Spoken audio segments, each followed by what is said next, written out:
नमस्ते विद्यार्थी मित्रों, आज के होम लर्निंग एपिसोड में हम आपका तहे दिल से अभिवादन करते हैं।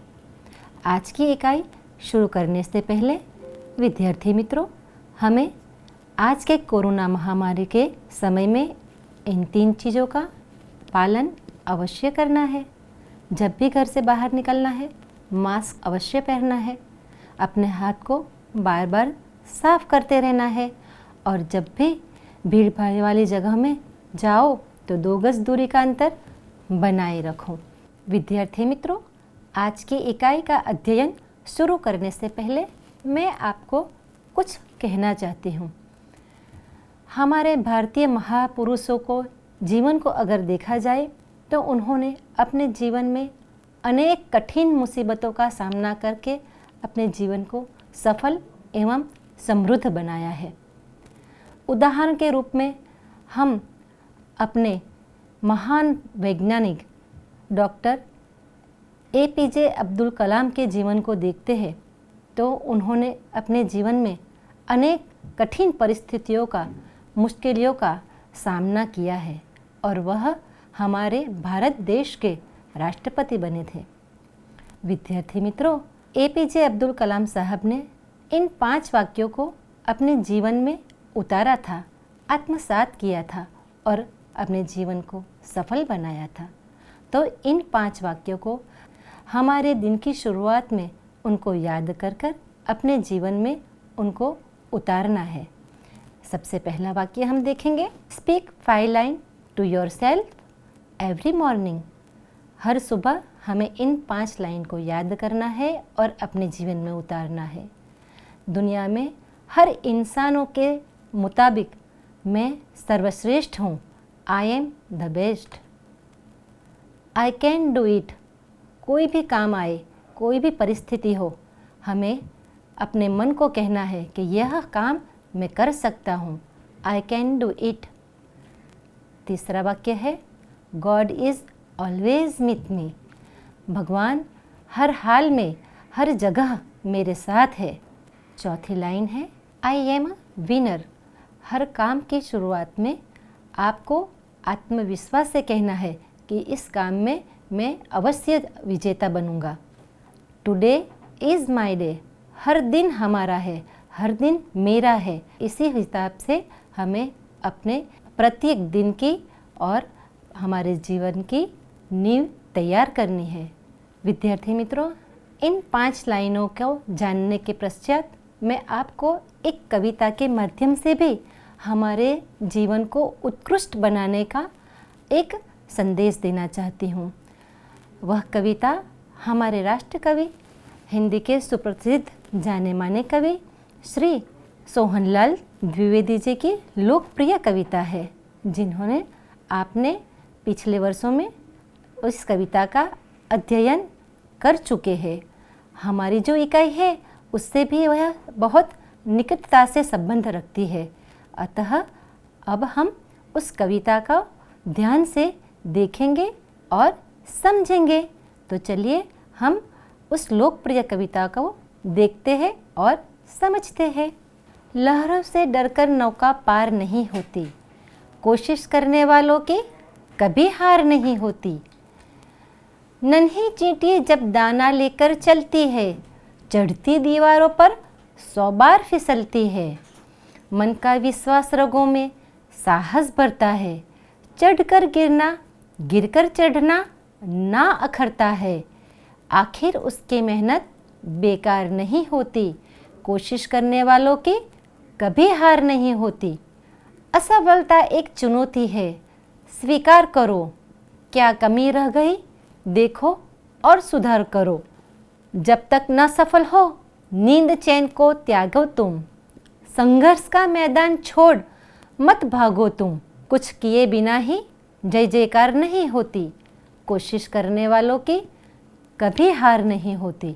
तो विद्यार्थी मित्रों, इन 5 वाक्यों और इस कविता से हमने जान लिया है कि अगर जीवन में सफल होना है, जीवन को हमें एक अद्वितीय बनाना है, तो हमें अनेक संघर्षों का सामना डटकर करना है।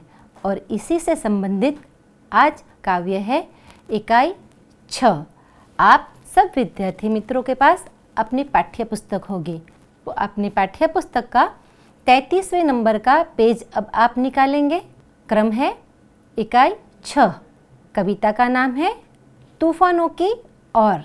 इस कविता के कवि है शिव मंगल सिंह सुमन। सुमन कविवर का उपनाम है।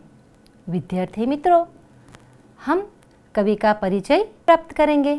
तो चलिए कवि का परिचय प्राप्त करने के लिए यह वीडियो देखते हैं। मित्रों, इस कविता के कवि है श्री शिव मंगल सिंह। उनका उपनाम सुमन है। उनका जन्म 5 अगस्त 1915 को उत्तर प्रदेश के उन्नाव जिले के झगरपुर गांव में हुआ था। 27 नवंबर 2002 को उनकी मृत्यु हुई। कवि श्री ने बनारस हिंदू विश्वविद्यालय से एमए, पीएचडी की पदवी प्राप्त की। अनेक अध्ययन संस्थाओं, विश्वविद्यालयों तथा हिंदी संस्थान में उच्चतम पदों पर कार्य किया तथा अनेक देशों की यात्रा की। 1974 में मिट्टी की बारात पर साहित्य अकादमी तथा 1993 में भारत भारती पुरस्कार से सम्मानित किया। 1974 में भारत सरकार द्वारा पद्मश्री से सम्मानित किया गया था। उनकी प्रमुख कृतियों में हिल्लोल, जीवन के गान, युग का मोल, प्रलय सृजन, विंध्य हिमालय, मिट्टी की बारात, वाणी की व्यथा है। विद्यार्थी मित्रों, शिव मंगल सिंह सुमन कृत हमारे आज की इकाई तूफानों की और कविता है। तो क्यों ना कविता को गाया जाए। अब हम काव्य का गान करेंगे। तो चलिए हम काव्य गान आपको बताते हैं। आपको भी इस हमारे साथ गुनगुनाना है। काव्य गान करते हैं। चलिए।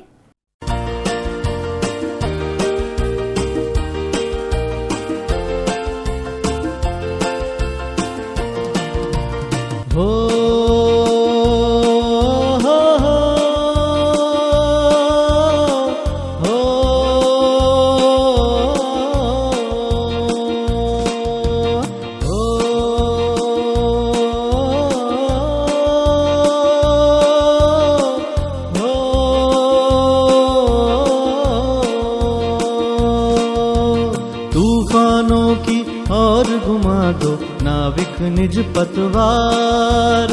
तूफानों की और घुमा दो नाविक निज पतवार।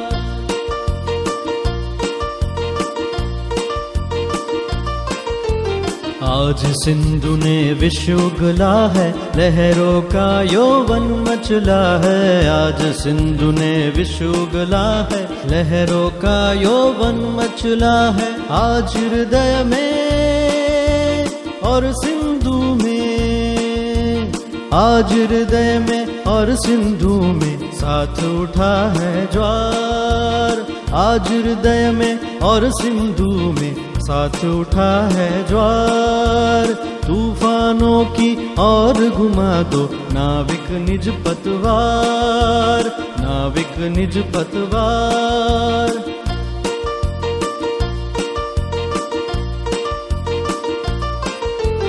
लहरों के स्वर में कुछ बोलो, इस अंधड़ में साहस तोलो। लहरों के स्वर में कुछ बोलो, इस अंधड़ में साहस खोलो। कभी कभी मिलता जीवन में,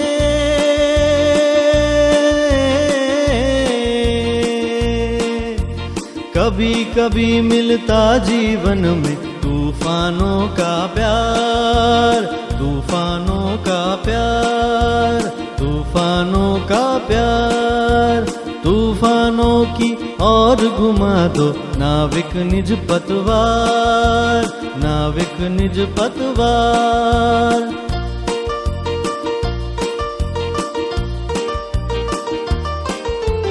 यह असीम निज सीमा जाने, सागर भी तो यह पहचाने। यह असीम निज सीमा जाने, सागर भी तो यह पहचाने। मिट्टी के पुतले मानव ने,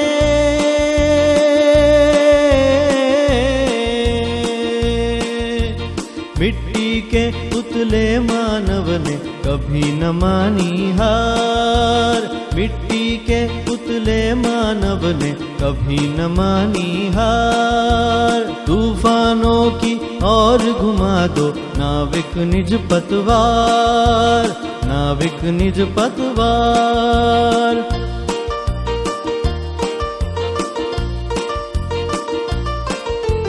सागर की अपनी क्षमता है, यह माझी भी कब थकता है। सागर की अपनी क्षमता है, यह माझी भी कब थकता है। जब तक सांसों में स्पंदन है, उसका हाथ नहीं रुकता है। जब तक सांसों में स्पंदन है, उसका हाथ नहीं रुकता है।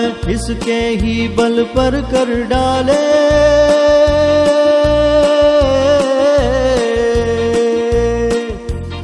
इसके ही बल पर कर डाले सातों सागर पार।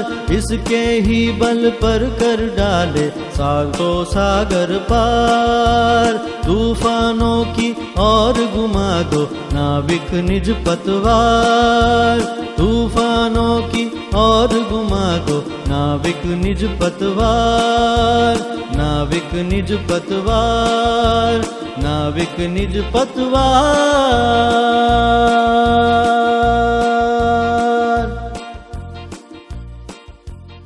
आप सबको काव्यगान सुनकर मजा आया होगा। तो विद्यार्थी मित्रों, अब काव्यगान सुनने के बाद हमें काव्य में कवि ने अपना कौन सा भाव रखा है, कवि हमें क्या कहना चाहते हैं, वह भी समझना है। तो हम काव्य का भावार्थ समझेंगे। तो चलिए हम इस वीडियो के माध्यम से काव्य का भावार्थ भी देखते हैं। तो तैयार हो जाइए। तूफानों की ओर घुमा दो नाविक निज पतवार। आज सिंधु ने विष उगला है, लहरों का यौवन मचला है। आज हृदय में और सिंधु में साथ उठा है ज्वार। तूफानों की ओर घुमा दो नाविक निज पतवार। समझूती। कवि यहाँ मुसीबतों या परिस्थितियों का निडरता से सामना करने की बात समझाते हुए कहते हैं कि हे नाविक, समुद्र के तूफान का सामना करने के लिए तुम अपनी पतवार तूफानों की दिशा में मोड़ दो। आज सिंधु ने विष बाहर निकाला है, अर्थात विषम परिस्थिति पैदा की है। सागर की लहरें भी उमड़ उमड़ कर नाव को डुबाना चाहती हैं। आज समुद्र में ज्वार उठा है, साथ में कवि के हृदय में भी ऐसी परिस्थितियों का सामना करने की भावना का ज्वार उठा है। लहरों के स्वर में कुछ बोलो, इस अंधड़ में साहस तोलो। कभी कभी मिलता जीवन में तूफानों का प्यार। तूफानों की ओर घुमा दो नाविक निज पतवार। समझूती। लहरों का जोर बढ़ रहा है। तुम भी इन लहरों के जैसे ही अपना साहस दिखाओ और इस तूफान में अपना साहस या हिम्मत दिखाओ। तूफानों का प्यार जीवन में कभी कभी ही मिलता है, अर्थात कठिनाइयों का सामना करना भी एक अनुभव है। हे नाविक, तुम अपनी पतवार तूफानों की ओर घुमा दो।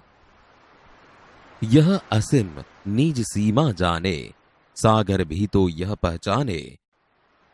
मिट्टी के पुतले मानव ने कभी न मानी हार। तूफानों की ओर घुमा दो नाविक निज पतवार। समझूती। यह समुद्र भी अपनी सीमा को जानता है। वह असीम होते हुए भी अपनी सीमा को जानता है। मनुष्य मिट्टी का पुतला है, उसने कभी भी किसी से हार नहीं मानी है। हे नाविक, तुम भी इसकी सीमा को पार करने के लिए अपनी पतवार को तूफानों की ओर मोड़ दो। सागर की अपनी क्षमता है, पर मांझी भी कब थकता है। जब तक सांसों में स्पंदन है, उसका हाथ नहीं रुकता है। इसके ही बल पर कर डाले सातों सागर पार। तूफानों की ओर घुमा दो नाविक निज पतवार। समझूती। सागर बहुत ही शक्तिशाली है, पर नाविक भी कहाँ रुकने वाला है। जब तक मांझी की सांसों में स्पंदन है तब तक वह नाव चलाता ही जाएगा, अर्थात बिना डरे वह तूफान का सामना करेगा। इसी प्रकार नाविक के बल पर ही सातों सागर पार हो जाते हैं।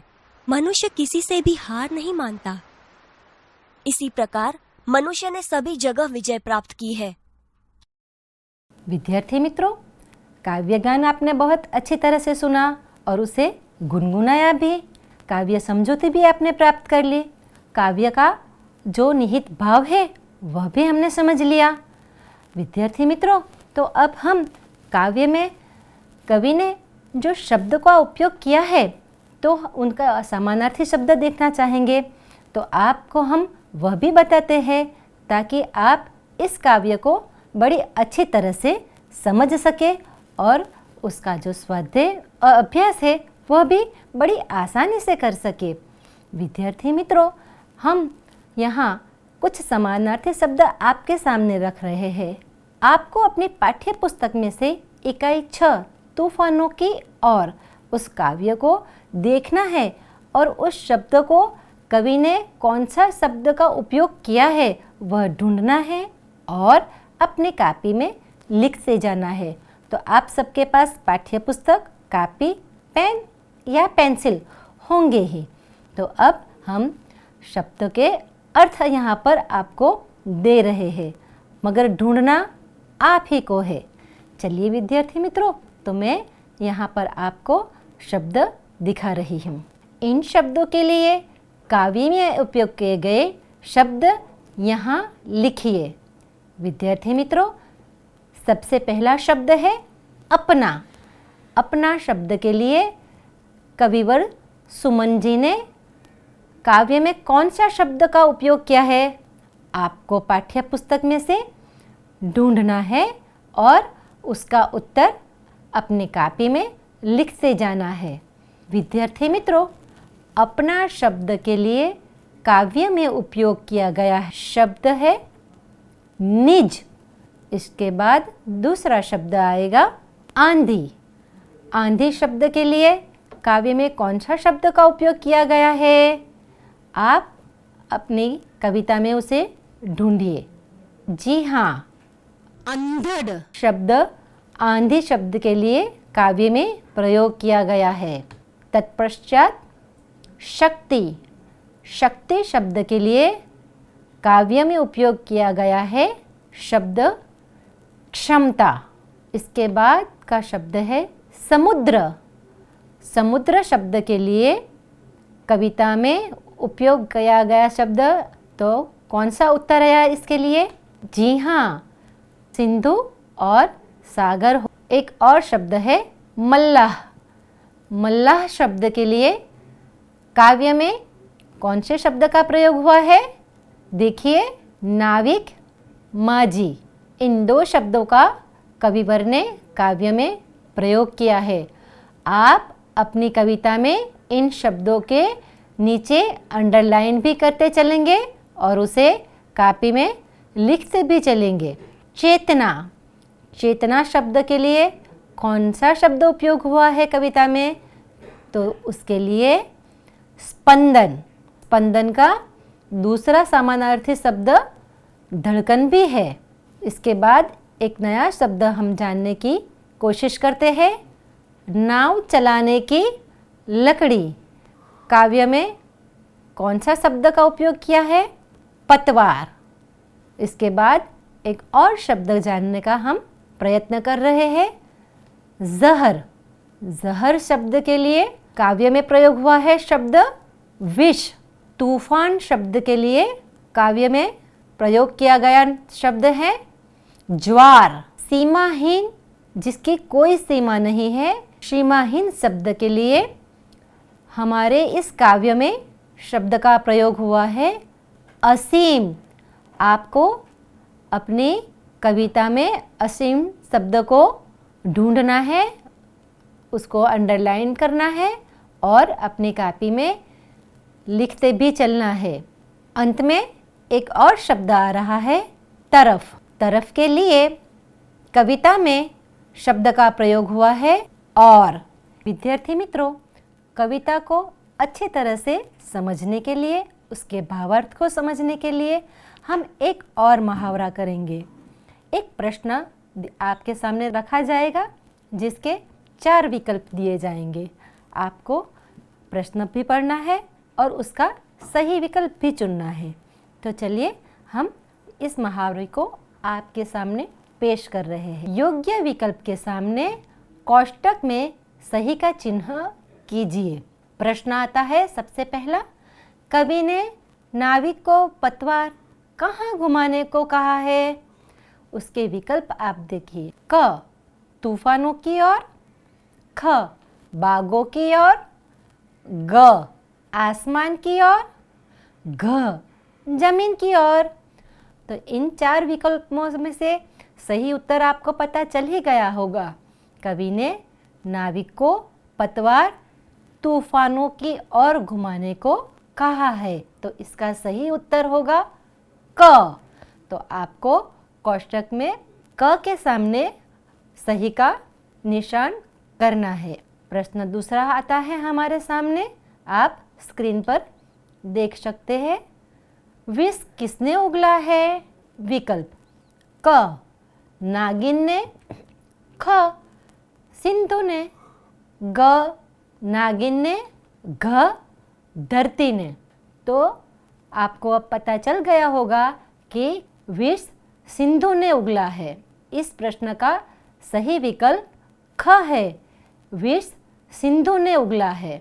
तीसरा प्रश्न आपके सामने रख रहे हैं, कवि ने मिट्टी का पुतला किसे कहा है? इसके विकल्प है क अंबर को, ख माझी को, ग सागर को, घ मानव को। विद्यार्थी मित्रों, इसका उत्तर भी आप जान चुके होंगे कि कवि ने मिट्टी का पुतला मानव को कहा है, तो विकल्प घ इसका सही उत्तर होगा। आपको अपनी कॉपी में घ के सामने जो कोष्टक दिया है उसमें सही का चिन्ह करना है।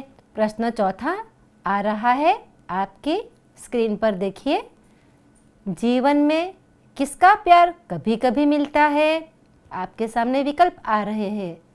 क माता का, ख मित्र का, ग पिता का, या घ तूफानों का।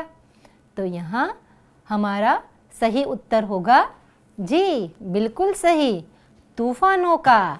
जीवन में तूफानों का प्यार कभी कभी मिलता है, तो सही उत्तर घ है। आप घ के सामने कोष्टक में सही का चिन्ह कर सकते हैं।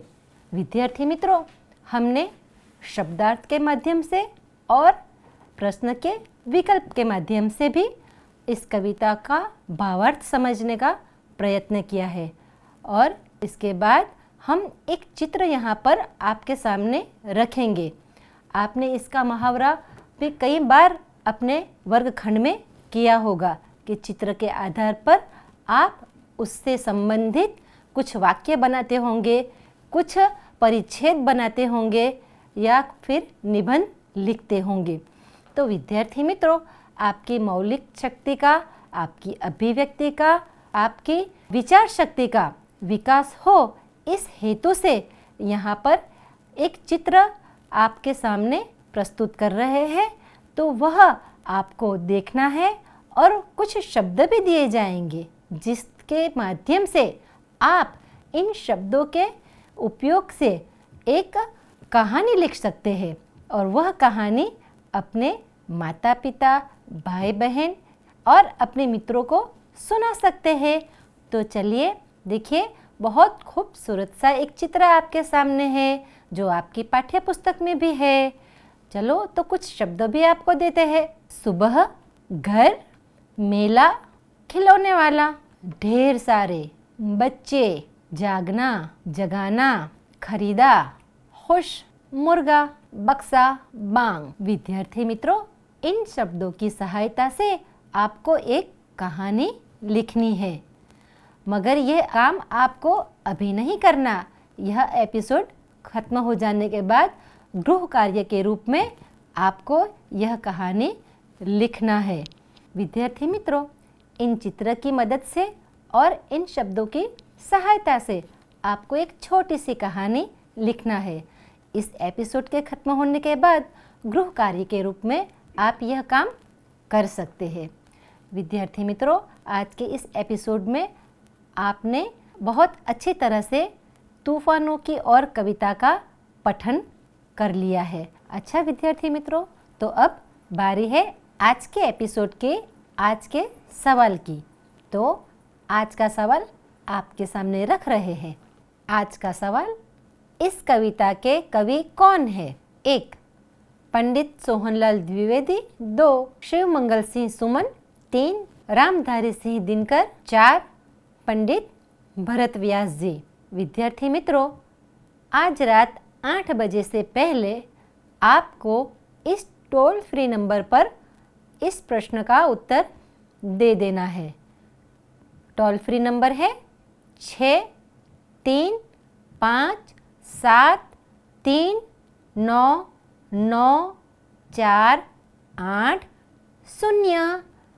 इस नंबर पर आपको प्रश्न का जवाब देना है। धन्यवाद मित्रों।